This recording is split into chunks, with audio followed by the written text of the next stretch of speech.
वालेकुम everyone, welcome to अलनाचे classes. हमने previous video में एक्टिव ट्रांसपोर्टेशन के बारे में पढ़ा था, जिसमें था एक्सोसाइटोसिस और एंडोसाइटोसिस की प्रोसेस। आज का जो हमारा टॉपिक है वो सेल मेम्ब्रेन मॉडल के ऊपर है, जिसमें पहला है यूनिट मेम्ब्रेन मॉडल। इसे जे डेविड रॉबर्टसन ने प्रपोज़ किया था 1959 में। इसमें कहते हैं ये जो प्लाज्मा मेम्ब्रेन है ये सैंडविच लाइक होती है। इसमें 4 लेयर्स होती हैं, जिसमें से 2 हैं प्रोटीन्स की लेयर और 2 हैं लिपिड्स की लेयर। एक ये जो ऊपर लेयर देख रहे हैं ये प्रोटीन की लेयर है, ये प्रोटीन कंटिन्यूअस होती है। ये ऊपर की लेयर कहलाएगी आउटर प्रोटीन और ये नीचे की लेयर कहलाएगी inner protein.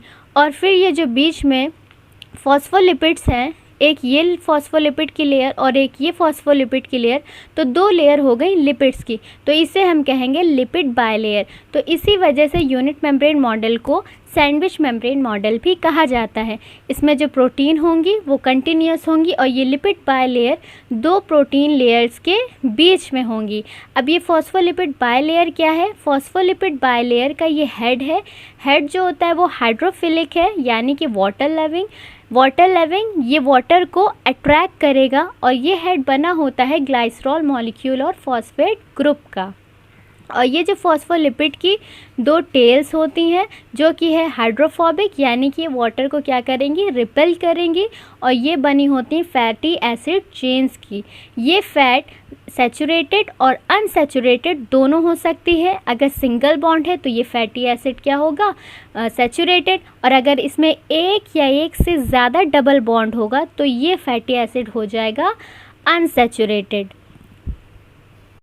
Fluid mosaic model, इस मॉडल को प्रपोज़ किया था एस.जे. सिंगर और जी.एल. निकोल्सन ने 1972 में। इस मॉडल में एनिमल सेल के प्लाज्मा मेम्ब्रेन के स्ट्रक्चर को एज अ मोज़ाइक मैनर में एक्सप्लेन किया गया है, जिसके कंपोनेंट्स हैं फॉस्फोलिपिड्स, प्रोटीन्स, कोलेस्ट्रॉल और कार्बोहाइड्रेट्स। इसमें जो प्रोटीन है वो कंटिन्यूअस नहीं है बल्कि मोज़ाइक मैनर में है।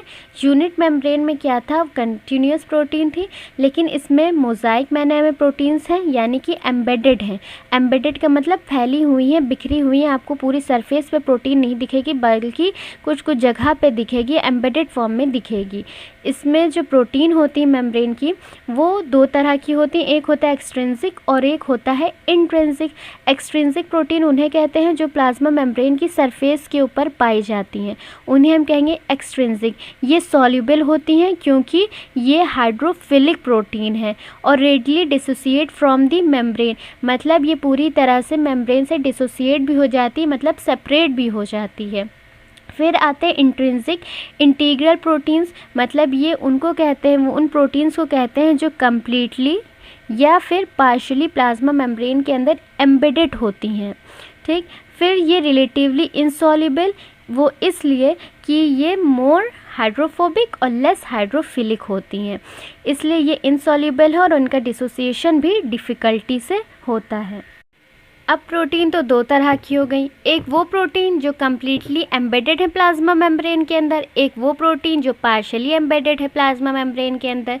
तो वो प्रोटीन, वो वाली इंटीग्रल प्रोटीन जिसकी एक एंड अपर सरफेस पे हो और एक एंड लोअर सरफेस पे हो, तो इसके अंदर ट्रांसपोर्टेशन होता है मॉलिक्यूल्स का, क्योंकि इसके अंदर होती है टनल जिसके थ्रू मॉलिक्यूल पास होकर आता है साइटोप्लाज्म के अंदर।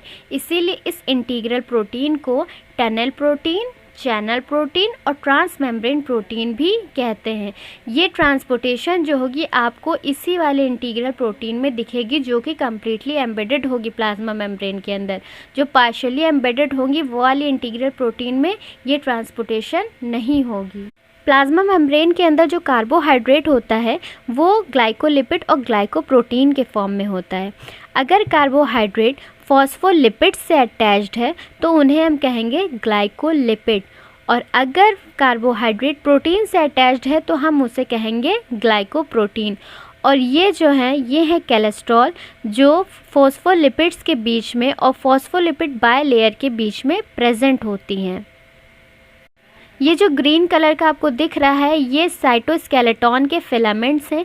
ये फिलामेंट्स सेल के स्ट्रक्चर को डिटरमाइन कराते हैं। जो भी इंटरनल ऑर्गेनाइजेशन है या सेल ऑर्गेनल्स के मूवमेंट हैं और सेल डिवीजन में ये इन्वॉल्व होता है। तो ये था हमारा फ्लूइड मोज़ाइक मेम्ब्रेन मॉडल।